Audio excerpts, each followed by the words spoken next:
On January the 31st, 1968, the people of Saigon in South Vietnam were celebrating their New Year festival called Tet. Suddenly, savage fighting broke out. It was the beginning of a nationwide communist assault that would change the course of the long-running Vietnam War. The Tet Offensive was to be a turning point in a war that would eventually see this city and the whole of Vietnam united under communist rule. A war that would rage for more than a decade, and that would in the end see America, one of the world's superpowers, suffer perhaps its greatest setback of the 20th century. I'll be explaining how the best equipped army in the world had to adapt its strategy to face a largely guerrilla fighting force. The American troops had to get used to this new kind of combat in a strange country far away from home. I'll be experiencing a little of what it was like for them as they fought their way through the towns and cities of South Vietnam. I'll also be telling the story of the communist fighters who staged this bold attack on the world's mightiest military power. In the whole of this long war, it was the Tet Offensive of 1968 that was the pivotal moment. Fought here in the streets of Vietnam, it struck right at the very core of the American psyche. The Tet Offensive was one of the most decisive battles of the 20th century.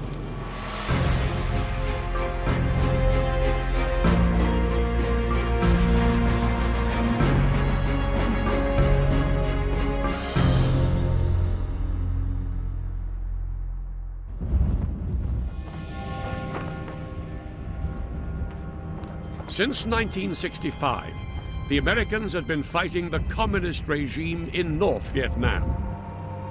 The West was gripped by a fear of communism, devouring country after country. And the Americans believed that if they didn't make a decisive stand in Vietnam, the whole of Southeast Asia would fall. By 1967, hundreds of thousands of American troops had poured into South Vietnam. Many were stationed in remote areas like this hillside called Con Thien.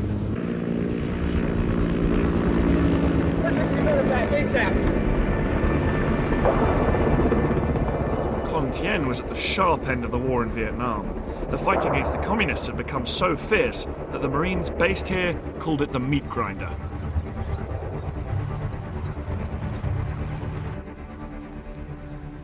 During the war, there would have been artillery here, both in this bunker and dug in on the hillside.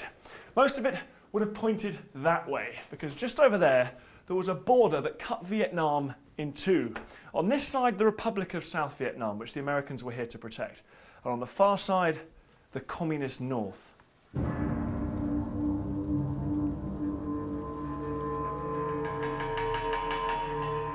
The fire base here at Con Thien was in the front line of America's war against communism, to prevent the Communist North taking over the South.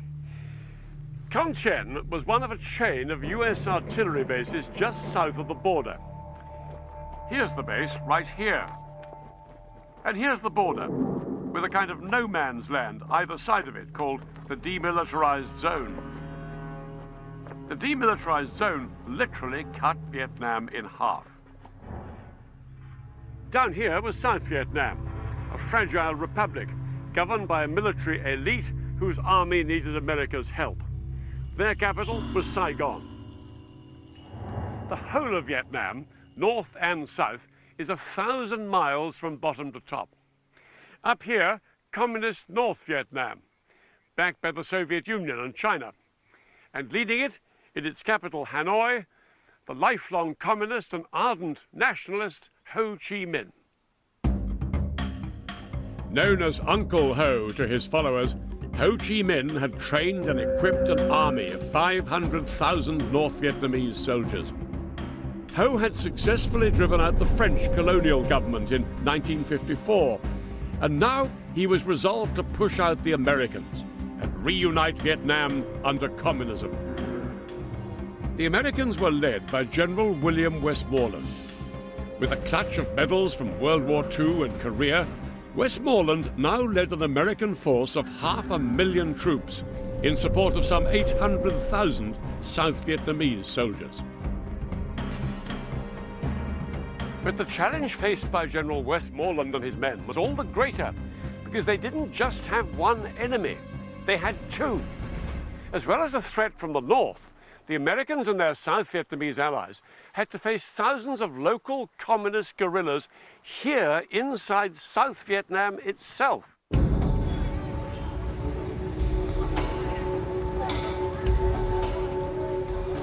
The southern communist rebels called themselves the National Liberation Front, but history remembers them by the name the Americans used, the Viet Cong, or VC. They were a huge problem for the US troops.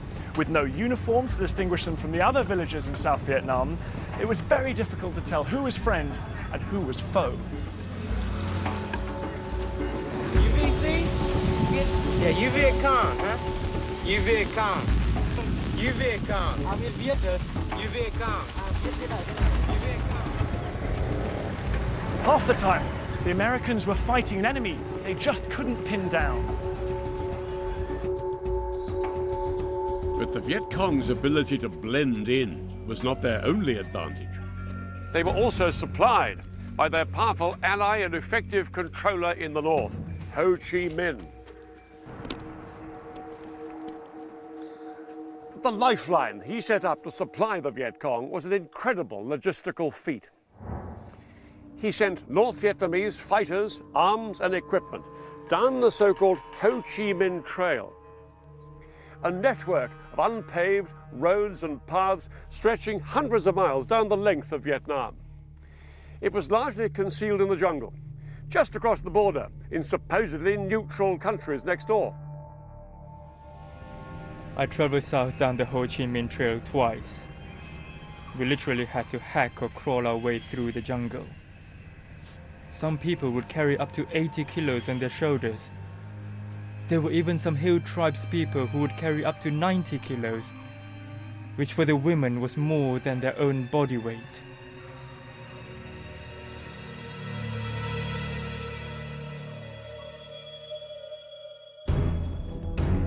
The Ho Chi Minh Trail was vital to the communist war effort. And the weapon the United States deployed against it was the might of its air power.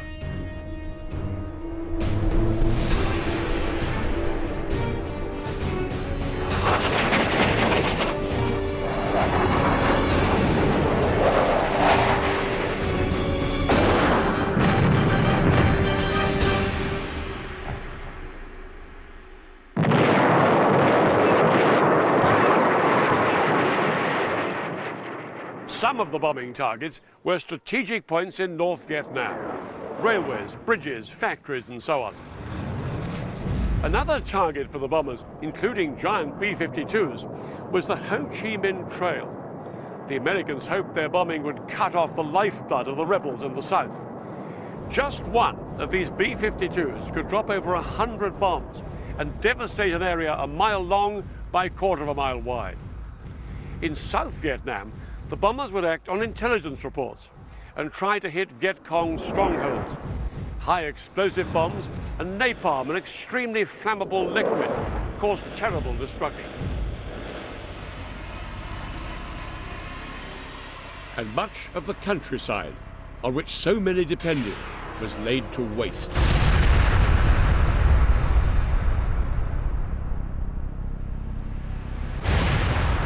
These bombs may have been hitting their targets, but they weren't doing much to win over the hearts and minds of the South Vietnamese people. Often, the targets were in or near populated villages, so inevitably, civilians were killed. It also wasn't really a very good way of rooting out the communists. To do that, there was really no alternative but to go in on foot.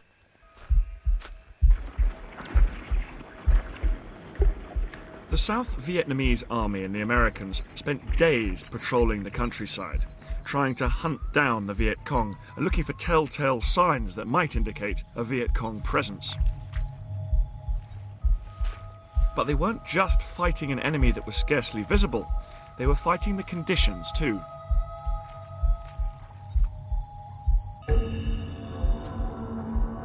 The patrols were not made any easier by the scorching temperatures and the weight of the kit the American troops often had to carry with them. I've been walking for a while now, and the first thing you notice obviously is the heat. It's about high 30 centigrade, just a bit over 100 degrees Fahrenheit. And the Americans arrived in Vietnam, probably my age, probably a bit less. And most of them have probably never seen a country like this, never seen a climate like this. And I think that would have taken a lot of getting used to. It's sure difficult for me. But you know, the main thing, of course, which I don't have to worry about is that they were doing these patrols. They were carrying all this kit, and there was people trying to kill them.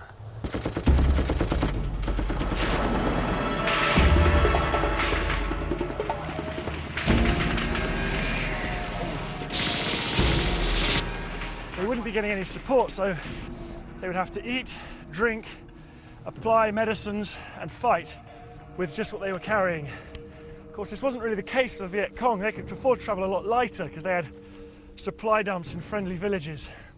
So often they were just carrying their weapon, the AK-47, a bag of rice and maybe a mosquito net or a tarp. Their camouflage was excellent. I can remember an instance looking out, and I saw the side of a hill move. That's because it was them. They didn't make a lot of noise. We were noisy, but we had a lot of firepower. You could hear a marine company coming from a mile away.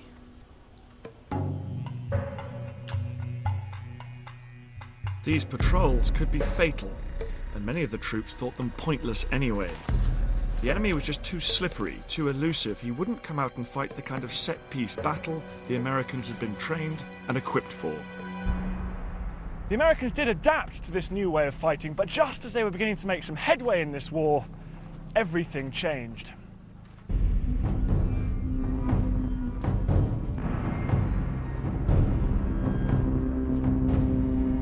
During 1967, Ho Chi Minh had become increasingly concerned. His North Vietnamese army, the NVA, had suffered heavy losses, and victory still wasn't in sight. So he turned to his defense minister, General Vo Nguyen Giap, for a solution. The plan Giap came up with was a huge gamble. The North Vietnamese army and their Viet Cong allies would come out in the open and fight in larger numbers than ever before. The aim, to smash the South Vietnamese government and drive the Americans out once and for all. By December 1967, American intelligence knew that something big was brewing.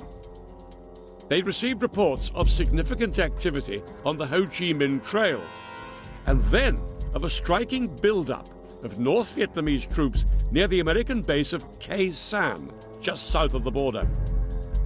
The communist enemy had suddenly become very visible. Over in Washington, the American President Lyndon Johnson and his advisors listened to the news with great interest. It seemed that at long last, President Johnson was to get the pitched battle he'd been waiting for. And the battlefield was to be Khe Sanh.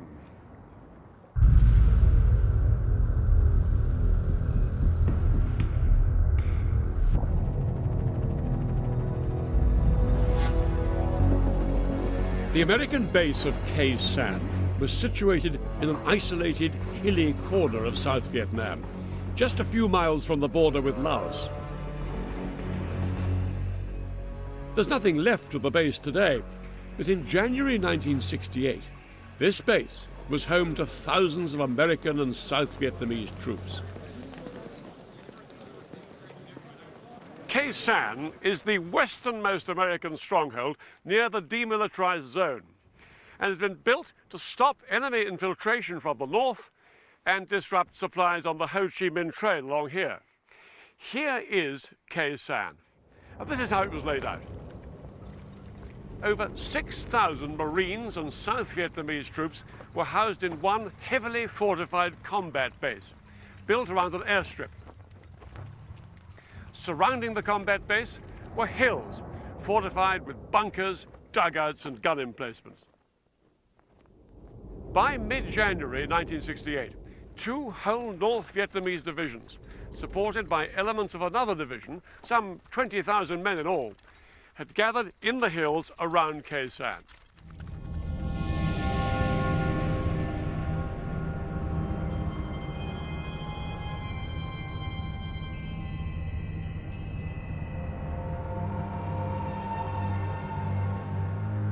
In the early hours of January the 21st, North Vietnamese troops attacked an American-held hill just northwest of the base.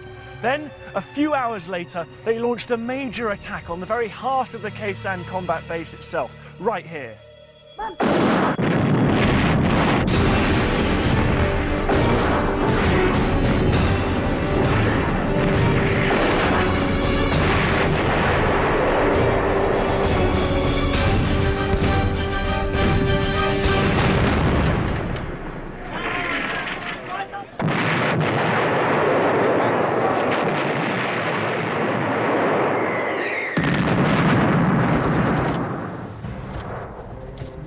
As the NVA consolidated their positions around the base, the Marines fought back ferociously, but they were surrounded. The NVA had managed to cut off their road link to the outside world. Now, the only way in and out of Khe Sanh was by air.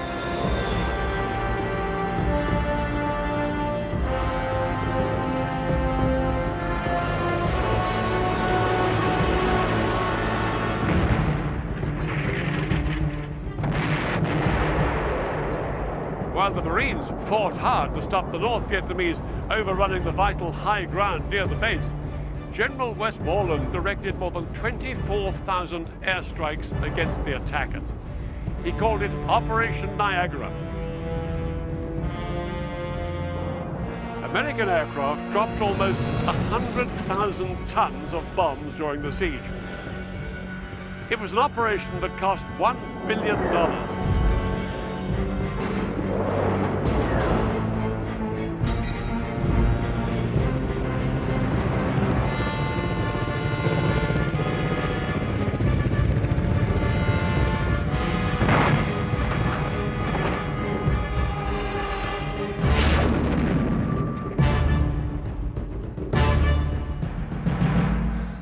Life for the besieged Marines quickly became a horrific ordeal.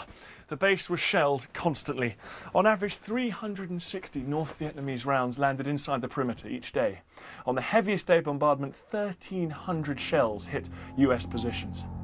There was wreckage thrown everywhere. Vehicles were smashed, windshields shattered, blown tires. Tents were shredded, pieces of gear, and torn sandbags were everywhere. What had been a combat base looked like rubble.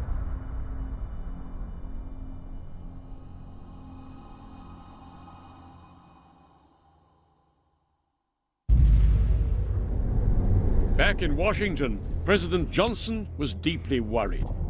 To him, Khe Sanh had become the symbol of America's determination to hold the line in Southeast Asia against communism. He could not afford to let it fall. America's best units and one half of the US Army's mobile reserve in Vietnam were moved up north into the area. As the battle ground on, Johnson threw even more air power into the fight. At Khe Sanh, the Americans dropped around 5 tons of bombs for every one North Vietnamese soldier. Johnson was determined to win. He was convinced that defeat at Khe Sanh would be an unacceptable blow to American prestige. But what the Americans and South Vietnamese were about to discover was that when General Giap and Ho Chi Minh came up with their plan, Khe Sanh was not their main target.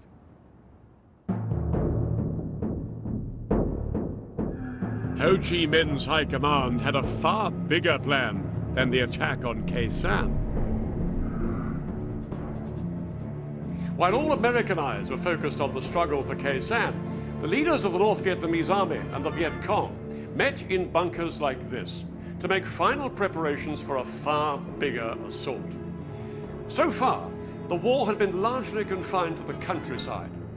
But now, in an unprecedented move, Ho Chi Minh was to take the battle right into the heart of the towns and cities of South Vietnam. His strategy? to attack hundreds of political and military targets in those cities. And one of his essential aims, to provoke a popular uprising right across the country.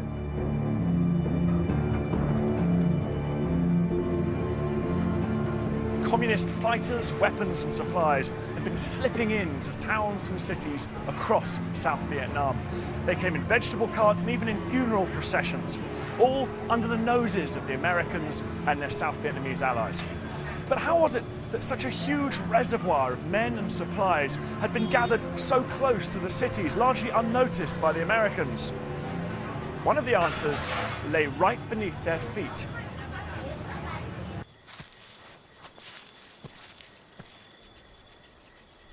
Throughout the countryside of South Vietnam, the Viet Cong guerrilla fighters had constructed an intricate network of tunnels, and the entrances were always well hidden. Ah, here we go. Now, this may look narrow, but believe me, it's actually been widened for Western tourists, so I should be able to fit in it no problem. Oh, just put some leaves to obscure the entrance when I've gone through.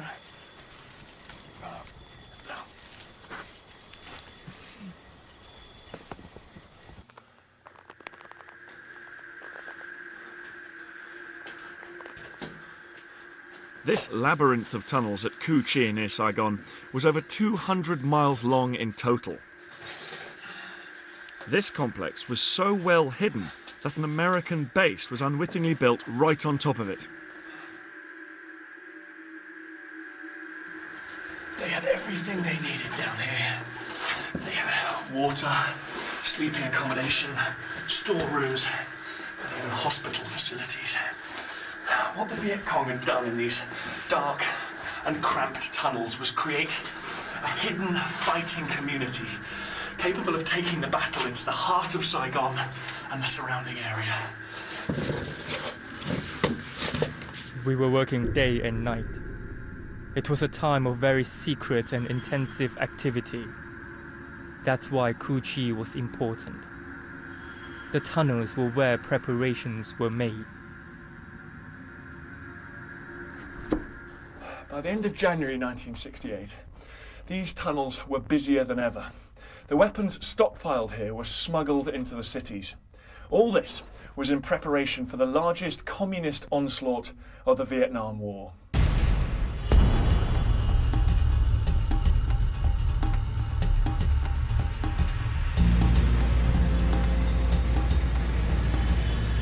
As January drew to a close, most Vietnamese were preoccupied with preparations of a very different kind.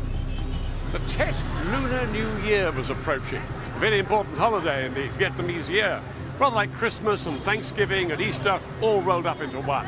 And many South Vietnamese soldiers, believing that a traditional truce was in effect, had been given leave to go off and visit their families in the country. But as festivities got going that evening in late January, there was a lot more happening than met the eye.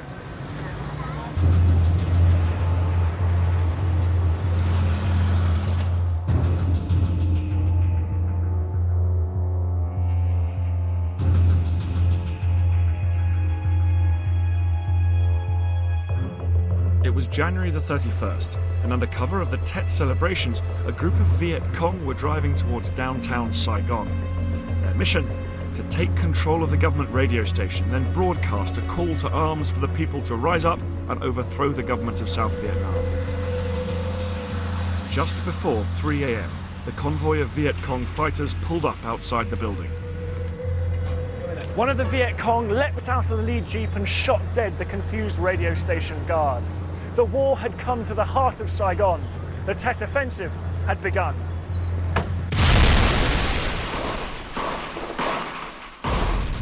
With the capital of South Vietnam under attack, news crews in the city relayed eyewitness reports into homes across the world. Well, here we are. We're right in the center of Saigon, just opposite the presidential palace. And I am in the driveway of the Republic of South Korean Embassy. This gunfire that you can hear is pretty close. It's coming in above our heads. It seems like major firefight is starting at this moment.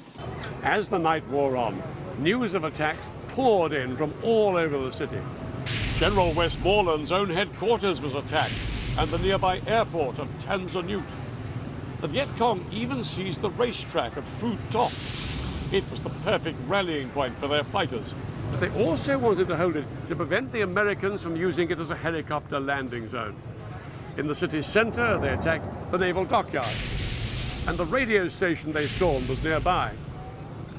Even the presidential palace came under attack. But there was another objective that night, just a block away from the palace. It may have been less imposing, but it was to prove a much more rewarding target. Earlier, a group of Viet Cong fighters had gathered in a garage to make final preparations for this attack. Now, everybody present at this meeting were members of the Viet Cong C-10 battalion. They may have been few in number, and they may have had limited firepower, but the results of that night's C-10 mission would reverberate around the world.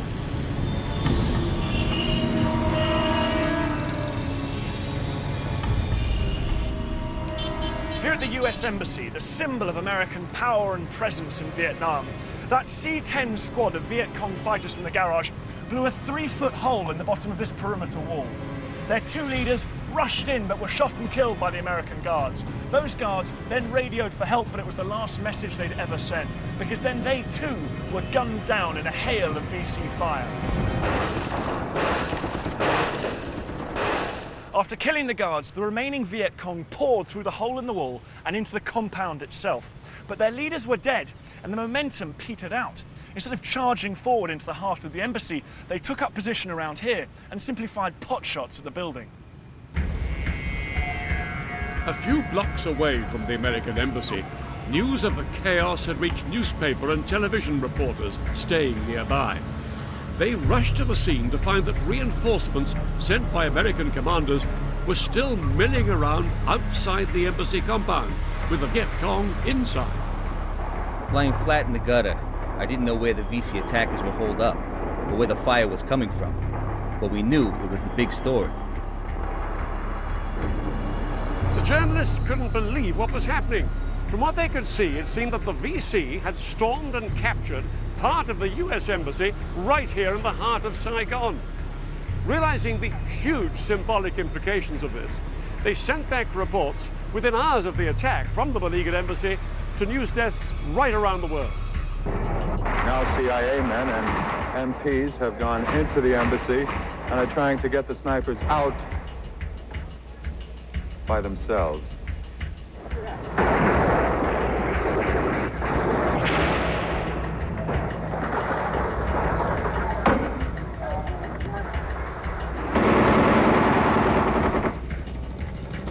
Military police got back into the compound of the $2.5 million embassy complex at dawn. Before that, a platoon of Viet Cong were in control. The communist raiders never got into the main chancery building. A handful of Marines had it locked and kept them out. But the raiders were everywhere else. By the time people back home were watching the shocking news reports from the embassy, the Americans had regained the upper hand. What one US commander described as a piddling platoon action was all over within 6 hours. But what may have seemed militarily insignificant was crucial to the battle for the minds of the American public. The pictures on television of the Viet Cong on American soil, here inside their own embassy compound, sent shockwaves across the United States. In spite of this, the reality in Saigon was that the embassy attack had been crushed and the threat to the capital had been contained. Any fighting now was just mopping up. But the Tet Offensive was far from over. Within minutes of each other, scores of bases, towns and cities had been attacked all over the country. One US general said his map was lighting up with news of assaults like a pinball machine. An estimated 84,000 troops, North Vietnamese and Viet Cong, had hurled themselves at the centers of power. The Americans and South Vietnamese managed to restore control very quickly. Everywhere, that is, except in one of the most important cities in the country. What happened there was to be one of the bloodiest battles in the Vietnam War.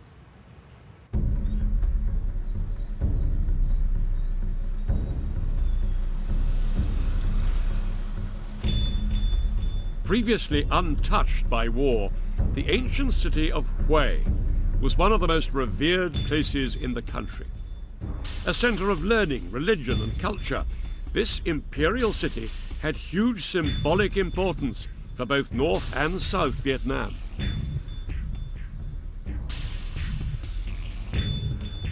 But now, Hue would have a unique claim to fame for very different reasons. In just 2 hours, on the 31st of January, Communist forces captured and gained control of the city. The occupying force was determined to destroy the South Vietnamese elite in Hue.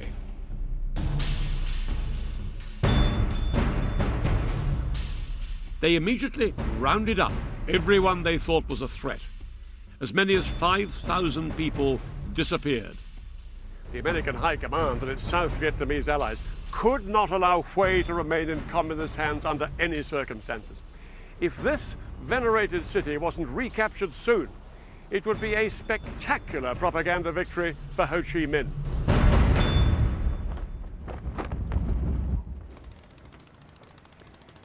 Hue is really two cities on either side of the Perfume River. To the north, the old Vietnamese imperial city, a gigantic 200-year-old citadel. And on the south bank of the river, the new city.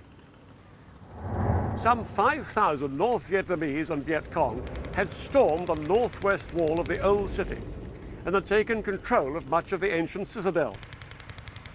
They'd also seized the new city to the south of the river. Only two places in Hue held out against the communists: a South Vietnamese compound in the northeast corner of the citadel and an American compound on the south side of the river near the bridge. What the Americans didn't yet know was just how strong the communist occupying force was. They were soon to find out. At 4:10 on the afternoon of the 31st of January, 160 Marines moved off towards the Nguyen Hoang Bridge, with orders to reach the South Vietnamese army compound inside the citadel.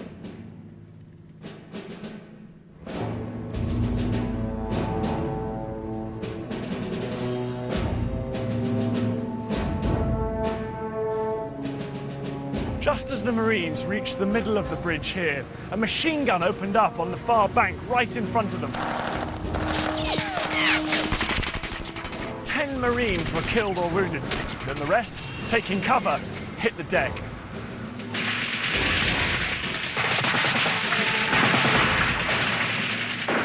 One of my recollections was the bullets flying off the bridge's steel girders. They have a distinctive sound.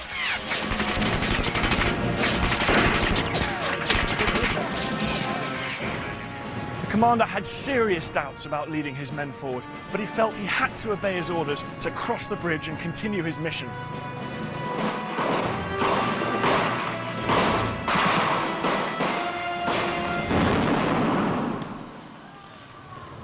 The Marines pushed on. They walked up this street here from the bridge and turned right towards the citadel. Ahead of them was the imposing Tong Tu Gate.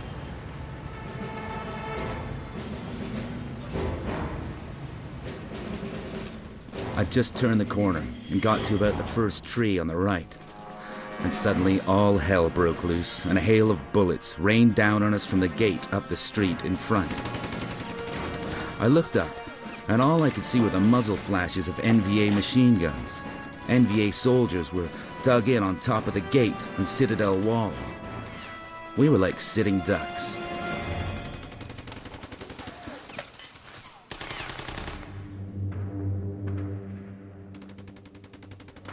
With 5 men killed and 44 wounded in just 1 hour, the commander realized it would be crazy to proceed. He gave the order to retreat.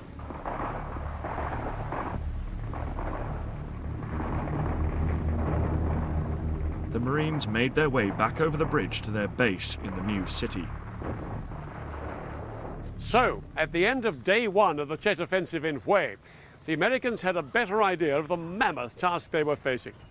Rather than risk more casualties venturing across the bridge again, they determined to clear the new city on the southern side of the river. From the safety of their compound, they started to move out westwards in 2 parallel columns, with a tank leading each one. Their objective, to reach Hue's local government building, that now had a Viet Cong flag flying on its rooftop. This was just 800 meters, about 850 yards down the street. It should take hours at most. They were in for a rude shock. The Marines were about to face some of the hardest fighting of the entire Vietnam War.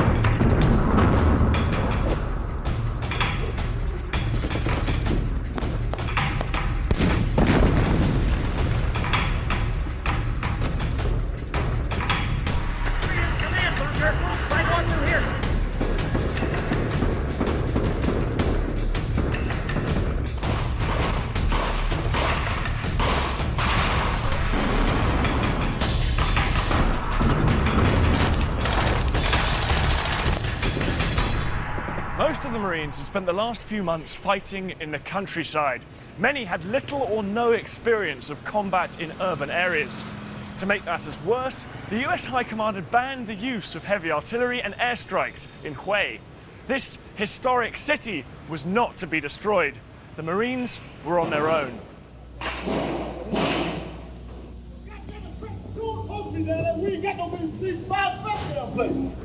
Without this support and in the face of fierce opposition, progress was painfully slow. It took the Marines half a day just to get from here to there.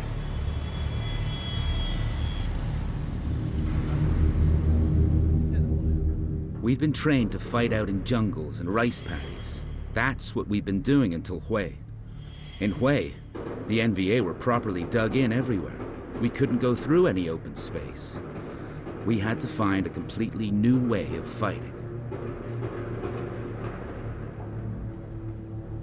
As the Marines in Hue were quickly discovering, it's a lot harder to retake a city than it is to defend it, especially if each house has been turned into a fortress.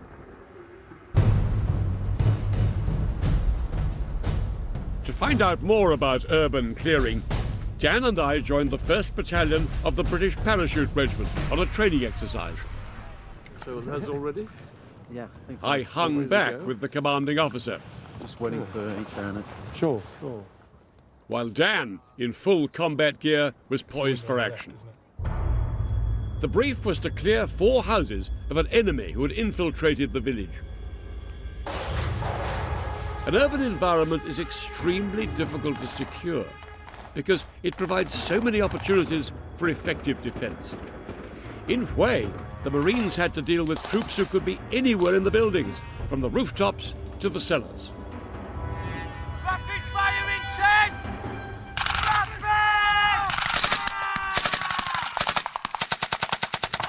So you've got to be all the time on the lookout, all the way around you, up, down, behind you, Yeah, sideways. 360-degree Yeah. battlefield.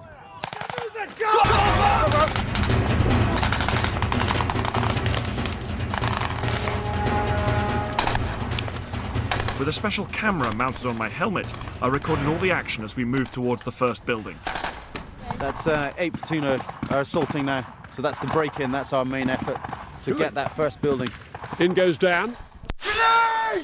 The first thing is to get a grenade in there quickly, and then pour in rifle fire.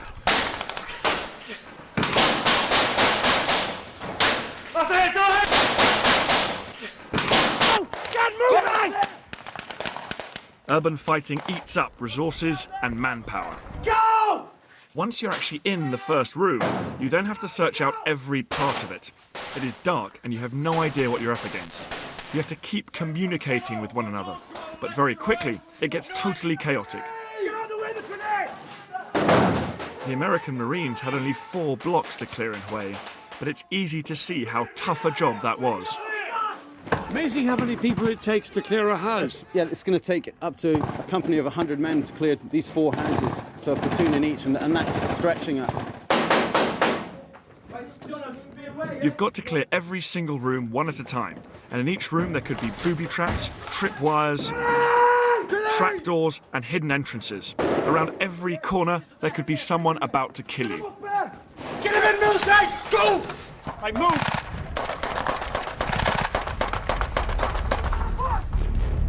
Get the wall! It's got 3 windows, 1 door, top left entry point, okay? All happy with that one, so... Yeah, it's got the ladder on it. See, that's the ladder on it, yeah. Okay, let's go!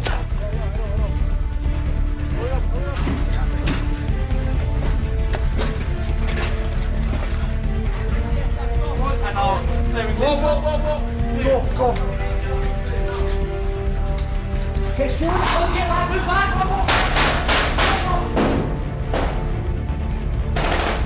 One enemy dead! One friendly casualty! Yeah. Go on, mate, get up! 2 enemy dead! 3 dead now! Okay. The exercise was over and the buildings retaken. Alex, tell us what you made of the operation. I mean, that was a typical para operation, clearing houses. How successful do you think it was? It went according to plan and about the same timescale. It took us about 2 hours, I think, to take the 4 buildings. And the overwhelmingly noticeable and striking thing about it all has been the number of people required to clear just a few buildings here. It's extraordinary, isn't it? Yeah, there's no... You can't deploy your kind of, you know, your fantastic technology and your strike aircraft or your artillery, because it's a matter of cleaning out every single room, and there's no other way than doing that. It's the good old-fashioned send in the infantry and clean it out room by room. And the idea of doing that day after day after day like those guys in Hue is unimaginable.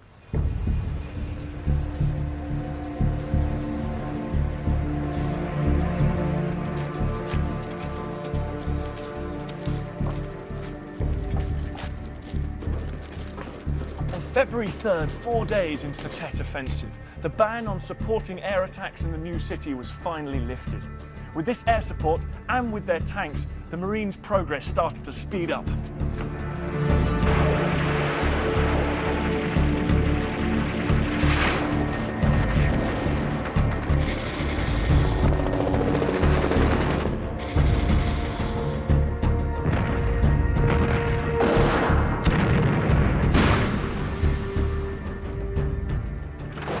We tried our best to avoid malicious damage. As a result of their being so entrenched, it required for us to bring maximum firepower at our disposal to eliminate them. But we were fortunate that we did have the weapons that were capable of routing the MVA and the Viet Cong out of their positions.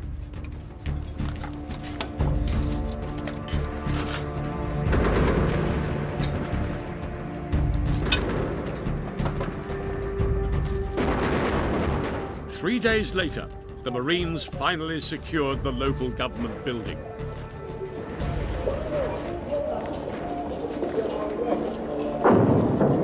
Hard hotel company. Keep it. Are you finished? We want to get the hell out.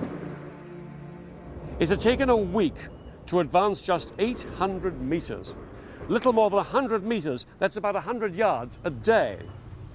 Retaking these few blocks had cost many wounded and many lives on both sides.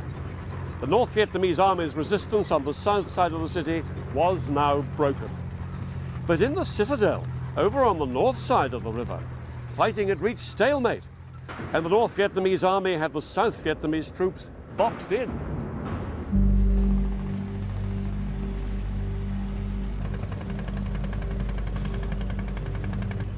On February the 12th, the South Vietnamese sent the American Marines a call for help.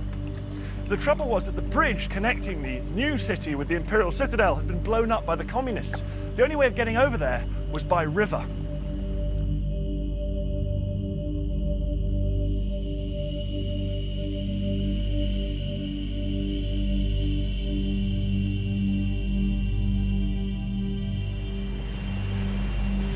At 5:30 that afternoon, one battle-weary company of Marines embarked on fast boats and sped off down the Perfume River. They sat precariously balanced on ammunition crates, and they came under heavy fire from North Vietnamese guns hidden along this bank just here.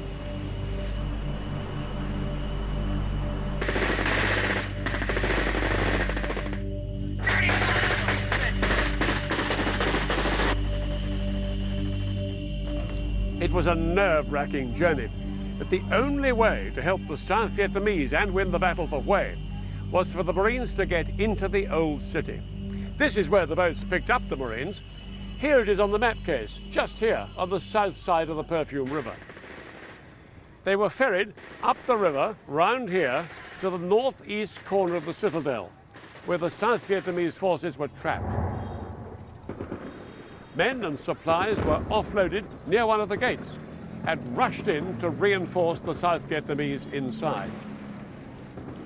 The Marines now had to fight not just in the more densely packed streets of the citadel, but against an enemy protected by bunkers and battlements on walls several meters thick.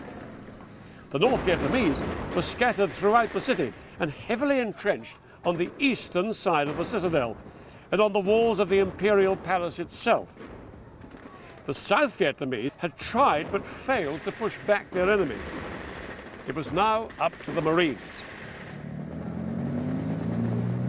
Their plan was to push south, down the narrow streets held by the North Vietnamese army, towards the Tong Tu Gate, where they had been ambushed 2 long weeks before.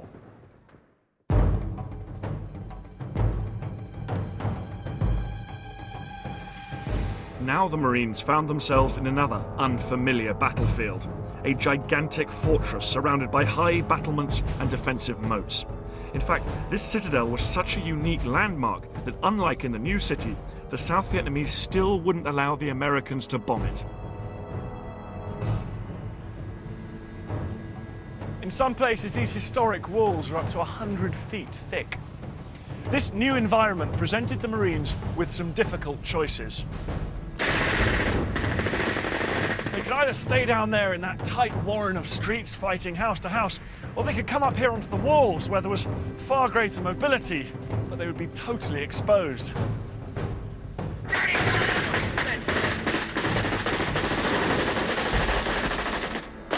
How long do you think it's going to take you to get through this city? We'll be here in a few weeks anyway, cleaning it out. It'll take a little while to get it out of here. You lost any friends? Quite a few. We lost one the other day. Good buddy. The whole thing stinks, really.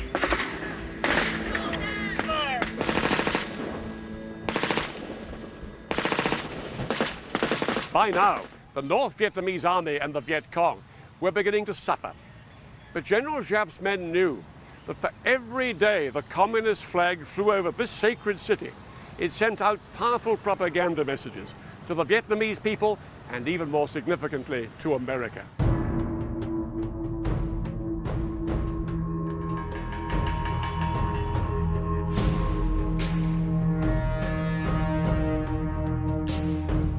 A week later, the communists were still holding out.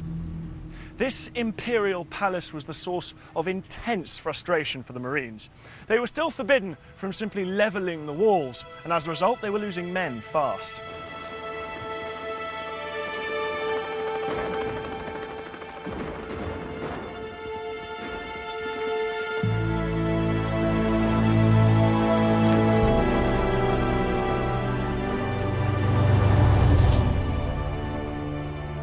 You had this utter devastation all around you. You had this horrible smell. I mean, you just cannot describe the smell of death, especially when you're looking at it a couple of weeks along.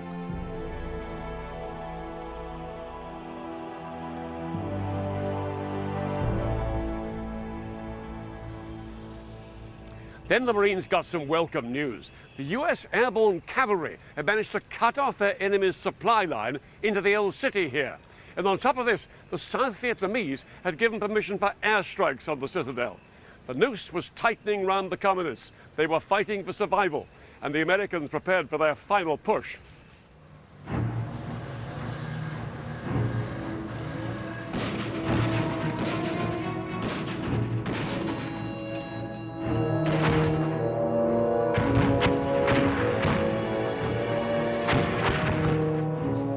As the Marines forced their way towards the southeast corner of the citadel, 2 A-4 jets dropped napalm to clear one area with devastating effect.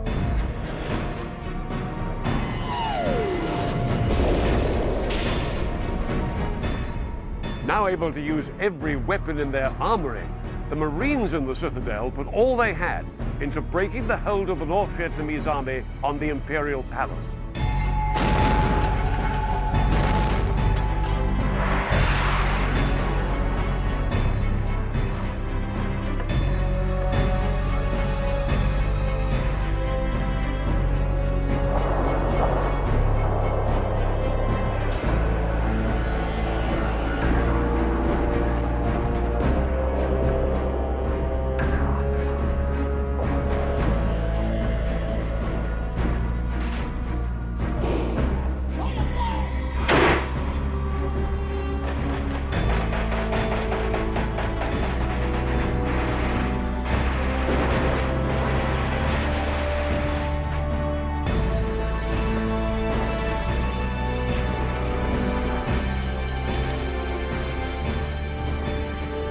Finally, to the south, around 150 Marine reinforcements stormed their way through to retake the Tong Tu Gate, the gate that their comrades had been beaten back from 3 weeks earlier.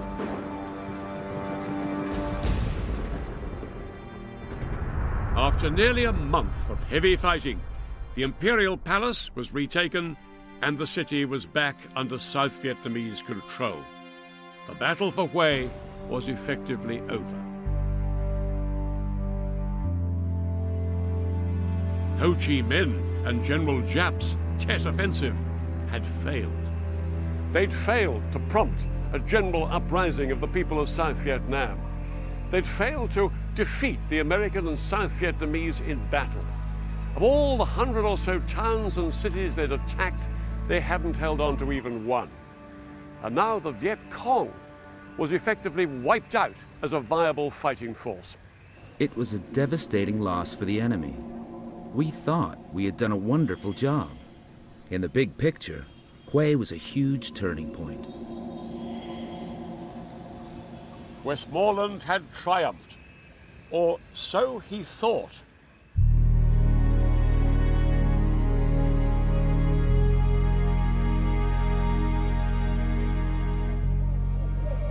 Throughout the weeks the Tet fighting had raged, the pictures of conflict flooded daily into American homes. And what the American public saw was a far uglier version of the war than they were expecting. Rimming the edge of the courtyard, someone noticed small holes camouflaged. In almost every one, there's an enemy soldier. Shocking images like these, and the summary execution of a prisoner by a South Vietnamese general, were broadcast on the evening news. All this was not what many Americans believed they should be fighting for.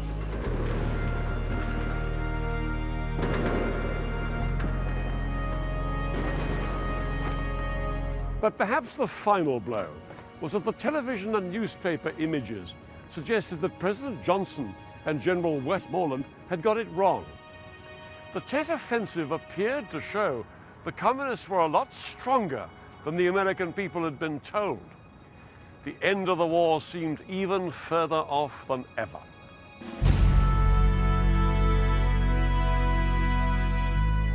America's most respected television news anchorman, Walter Cronkite, was just back from a whirlwind tour of battlefields ravaged by Tet.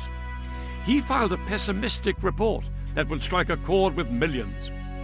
For it seems now more certain than ever that the bloody experience of Vietnam is to end in a stalemate. But it is increasingly clear to this reporter that the only rational way out then will be to negotiate, not as victors, but as an honorable people who lived up to their pledge to defend democracy and did the best they could. This is Walter Cronkite. Good night. Something had to change. Johnson went live on television to announce a reduction in the bombing, but he decided it wasn't enough just to change policy. He faced re-election as president later that year, and people in his own party were now openly campaigning against him on a peace ticket. to the surprise even of his closest colleagues. He ended his broadcast on a note of high political drama. I shall not seek, and I will not accept the nomination of my party for another term as your president. With Johnson's ultimate act of political self-sacrifice, the Tet Offensive had taken its most high-profile victim.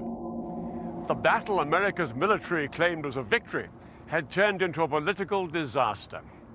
The Tet Offensive led to a huge shift in public opinion against the war and a change in government policy. The plan now was to strengthen and re-equip the South Vietnamese army in order to allow American troops to withdraw and South Vietnam to survive on its own. By 1973, all American ground troops had left. But the strategy was to fail. The South Vietnamese couldn't hold back the communists, and in April 1975, the North Vietnamese took Saigon. The war was over. The country reunited. The communists in power.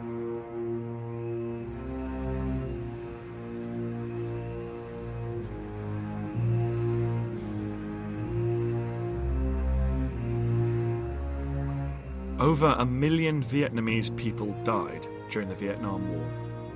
But the trauma did not end in 1975. When the communists took control, huge numbers of South Vietnamese fled, fearing the new regime. The country that they left behind had been virtually destroyed by one of the 20th century's longest wars.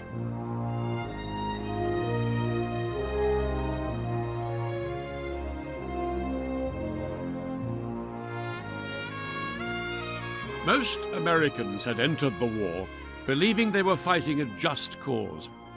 By the war's end, 58,000 Americans were dead, and the country was divided, embittered, and disenchanted. Americans still argue long and hard as to whether the terrible price they paid for this war had any real effect on the global advance of communism. What is true is that in spite of America's failure in Vietnam, communism, far from taking over the world, suffered one reverse after another. But the trauma that followed Tet was to burn deep into America's soul. And for years to come, Americans would be very wary about becoming embroiled in other foreign wars for fear of another Vietnam.